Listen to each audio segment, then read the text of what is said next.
95 years. From the chicken coop to the diesel railroad train. I don't know of a house in Manassas that you wouldn't welcome in, white or black. Brown School. Here on Liberty Street now is our first school, was right there. Our second school was up there right on Liberty Street now, where they're building all those new houses in there. That's the next place. Then the next was, we went from there to Jenny Dean. But Jenny Dean was our high school. It came out to be our high school. It was Manassas Industrial School when I was young. And Brown School was our grade school. Went from 6th to the 7th. But they taught typing and other things like home economics was very great then. Mm-hmm. And horse and wagon was in there, so the horses and shoeing and the farming was very prevalent at that time.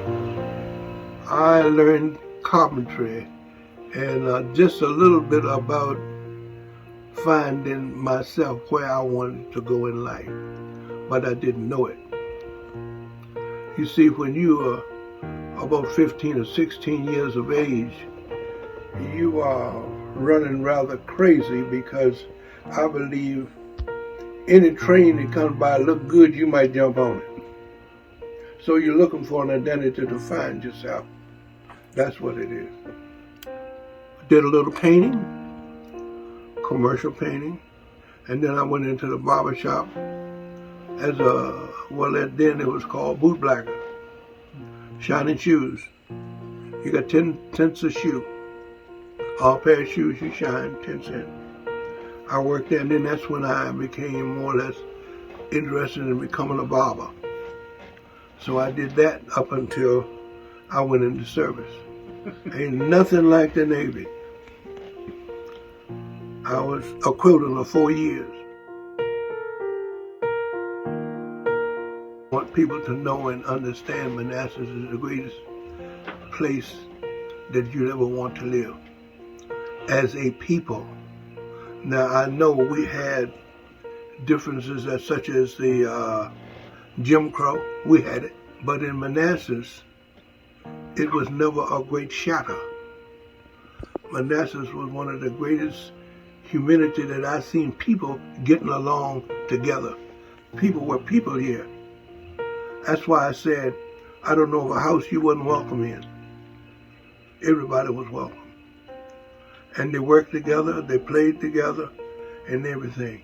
I tell you something other that's much more greater than a lot of people would understand. We went through the era of time of winos, people standing on the corner drinking wine. Well, we had that here. And we had a number of Negroes and whites were whiners. That's all they did.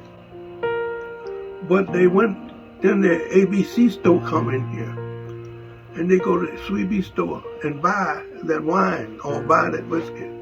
And they stood up there on this corner right there where probably Heroes is. It was a feed mill there at that time, and they could duck around between those railroad cars and drink. But now I drank it and handed it to you, and you drank and handed it up, and they all drank out of that same bottle. They had more camaraderie between those people. If you want to say they were winos or they were drunks, they had more camaraderie between them than the rest of us. William County is one of the greatest counties in the state of Virginia, because they did not seem to adhere to the other things that was going on as of the real basic, hardcore Jim Crow laws wasn't here. They were people. I don't know of a church. They went down in Who's Who, had an article in there saying Manassas had more churches than any little town around. They had 13 churches here. And I don't know any of them that you couldn't go in. You had your law now. You may have to go to the balcony, or this, but nobody told you or beat you or considered that you go there. If you went downstairs and sat, nobody bothered you. And a lot of the women here were the maids of many of these people here. And you did not bother that child. That child was just the same as that child's mother. That Negro woman was just the same as that child's mother. Many top things, I've told you, many top things went on here in Manassas that was different from anywhere else. My father was a man that sold wood, buckwood, and he worked a little bit for farming here. He was, well, we call it a bootlegger. My father was a bootlegger. He sold whiskey. I told you that too. I am a product of that whiskey because I ate off of the money that they made. Many people in my neighborhood were members of the church. They went to church, he didn't, but I have seen them come to my house or sent to my house to buy their whiskey, but they were going to church. That's what I've seen. Now, not only that, there's another thing I'd like for you to know really good to show you how these people were.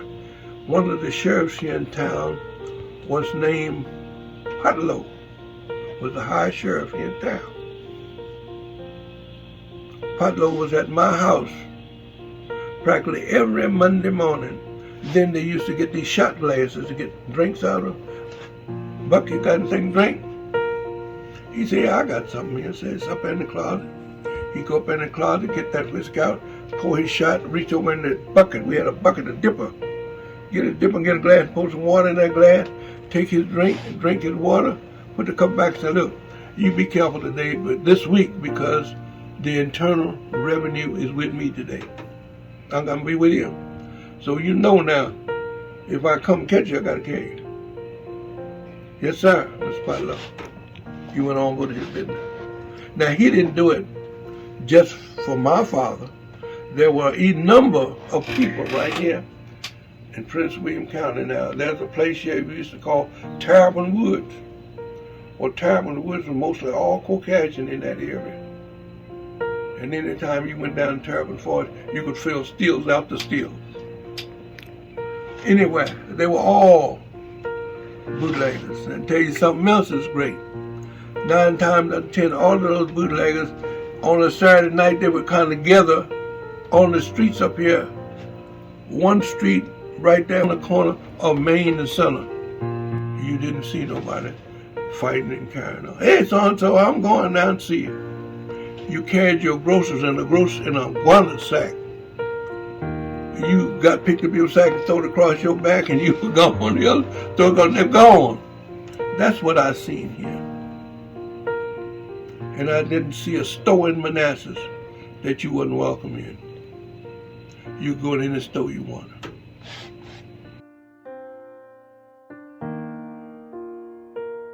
He was called Big Boy Compton.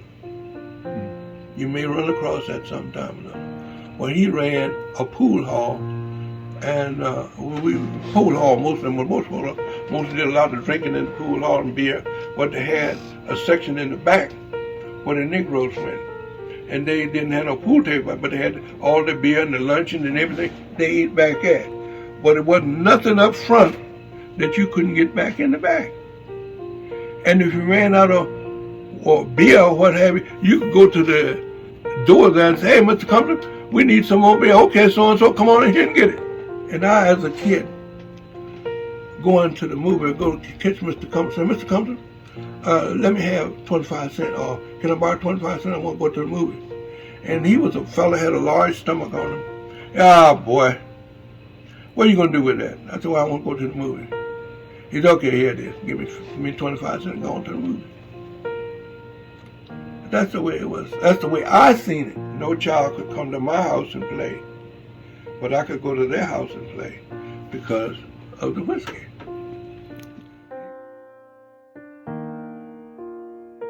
And he had given a number of people would during the winter. And that's where it come back into these parishes. They ran the coal yard. Now, they didn't sell wood. They sold coal and ice. That's where it came to sell coal and ice. I don't know of a winter that anybody went without heat or without a bag of coke if he knew it. You could go there and tell Mr. Parrish, I ain't got no money, and I'd like to get a sack of coal or whatever it is. Yes, so-and-so, you bring me the money. When you get it, you can go on and get your coal. That was him. Nobody, you nor me, went there and asked. I believe you could get it. And Rice, J.E. Rice's, that's the only store we got left now. That was one of the greatest men that was in Manassas. He used to be an automobile mechanic before he was a Western Auto man. You carry your car in his shop. Now, I didn't know too much about this, but I heard a lot about him. You ain't had no money, but you got your car fixed. Yeah, Mr. Rice, I'm bringing the money. Somebody paid man, but you can get your car fixed. He turned into the Western Auto store. I've been right there and I've seen it. Man stand on the outside of his store, Christmas Eve, and he ain't got nothing for his children. And when that man got ready to close up, I seen it. Man go down and tell Mr. Rice, could I get something for my children? He said, what you need? I need something for my children because I ain't got nothing for Christmas. Yeah, pick it up, get it, go. Gone. I know for a fact there were people went there and bought stuff from him and they never paid him. But yet you go back to Mr. Rice. That was him. We had another one here that name, he came up to be Firestone. That's, you hear about him, but he was one of the wealthiest men in the Manassas. And they're the ones that sold you that building up there, that factory, merchant, and the greatest men that ever walked in Manassas. He had people working for him, and they stole, and he knew they stole. Canton Court. And 3 weeks later, they're back here working for him. That was him. And he met you on the street, meet you anywhere. Ain't a man in this world could ever say anything about him. How you doing? How's your family? How'd you get along? That was Merchant. The greatest people in the world. One of the greatest things in Manassas was the people. Manassas was the first to have integrated the police department. They're the first that integrated the automobile sales. You don't leave out our doctors here. Greatest men. I'm saying I can't get enough to say about Manassas. I can't get enough to say about the greatness of this place that I grew up in. That's the way I see it. Anywhere you went around here, they had 2 waiting rooms. One for you and one for me. Or you sit on that side of the room and I sit on this side of the room. That was happening right here, right around us, in all our counties. They had about 5 different doctors here, and Dr. Williams. All of them had one waiting room. One waiting room. They had no 2, had one. And they had one here named Dr. Iden. He was a great, he was a surgeon. And Dr. McBride was a rough, he should have been a horse doctor. His name was Dr. Hahn. Dr. Hahn came here. And Dr. Hahn took over everything. Nobody could open their mouth and listen with Dr. Hahn, Dr. Hahn, Dr. Hahn. One waiting room. The hospital that we have here right now was started on account of this man named Kate Merchant. We had, I'm saying we, the people here started it once or twice before. They could never get it off the ground. This fellow Merchant came in here and took over and said he'd started.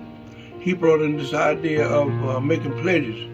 Everybody in this area, or everybody around here, make pledges to the hospital, and in there, agency or the government would balance it out, and that's where we got our hospital. And it wasn't a place in Manassas, or store in Manassas, that you couldn't walk in and feel human. Mm.